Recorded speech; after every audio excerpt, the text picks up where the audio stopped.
In this session we'll be looking at separating a surface, and this is a nice powerful tool that enables you to separate surfaces of a single body or model to apply a different material to various elements of that body.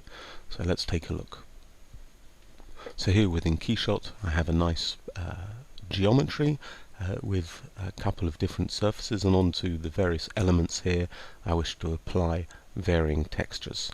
So I can click on my model, right click, and now I can choose the split object surfaces, and this is going to open up a new window, and within this window I have my part that I can visualize, and here we've got some various settings, so we can split my model according to the change in geometry angle, and also we can make some polygon selections.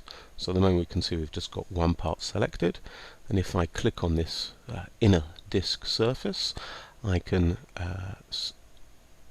select that and click on the split surface button, and now I'll be able to see in my part selection that here I have two separate surfaces.